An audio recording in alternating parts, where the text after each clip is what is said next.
establish na ang ating HIV services for key populations, including transgender people, we would like to train, no, or improve or enhance yung ating competencies ng ating existing HIV services and program of the city towards transgender clients. At it's a decision that our authorities here at the community level, kung gusto ba nilang mag-establish ng a specialized clinic, no, for transgender client under the HIV program, if that's the direction that we have to take.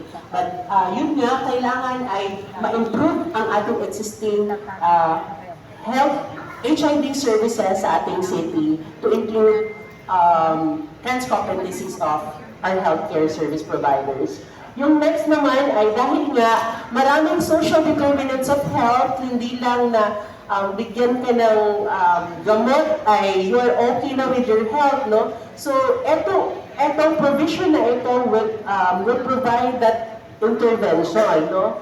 Na may mga existing agencies tayo na magtutugon, like for example, a transgender person cannot afford medications dahil wala siyang trabaho, unemployed, or hindi talaga siya natatanggap dahil kailangan niyang magpaputol, etc. So, ito yung intervention na meron tayong i-establish na service delivery network to respond to the other social determinants of health for transgender people or for trans health. No? So, yan yung existing provision.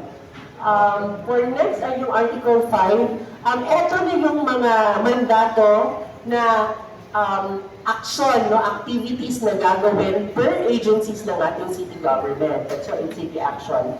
For Article 5, for number 1 ay dahil nga meron pang pagkukulang on information on specific to trans health, ito yung mandato na ito, yung provision na kailangan may access to gender-affirming care information. At ginagawa ngayon ng Trans Health Philippines when we conduct outreach to sa ating mga communities at ating mga barangays, no? And we would like that na yung ating city talaga is leading the effort in providing gender-affirming care information dissemination sa ating mga transgender constituents. Next ay, dahil nga na meron pa rin less yung awareness ng mga tao at understanding sa transgender people ay naatasan na kailangan gawin ng ating city ay mag-provide ng gender-affirming care sa education in academic setting. Ito naman ay inaatasan ng city kung mag-develop kung ano ang gender-affirming care education na ito. No? We don't have yet an established practice on this. So, it's a work in progress. We would like to, yung aming plan for trans health dito ay gusto namin tipunin yung mga academe to establish a module para ba sa mga teachers na mabibigyan namin ng information on ano ang gender-affirming care for their transgender students, ayan, so etc. So, we can still develop that. Next, yung City Action 3 ay dahil nga ang ating existing services ay hindi pa competent to handle PGDP clients, there is a need na mag-conduct ng that education in the community. So, ito din yung mga gagawin natin na outreach activities sa ating HIV services para ma-disseminate ang kinds of information in our barangays. Sa PGDP are exposed to misgendering. Ang provision natin yan ay gender-affirming recognition in public setting. So, magde-develop tayo ng code of conduct kung ano yung kailangan gawin, no, ng ating existing practices. Like for example, queuing number lang ang ibibigay, hindi i-announce na si Mr. Robinson, gano'n, etc.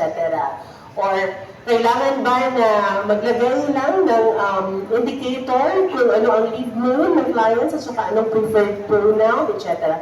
So, ito po yung ating remedy na nami-misgender ang ating PGDP client at discouraged to access health services. Ito yung ating intervention. And this will undergo pa a process kung ano yung mukha of a code of conduct for the city government to adopt. Next ay yung city action number 5 natin, yung transgender health research and documentation because there's still lack of data and research on trans health. So even the city itself ay ito yung mandato na dahil nga tayo ay data collector, data processor, so baka tingnan din natin kung ano yung makokollect natin sa ating transgender health servicing ay eto dito siya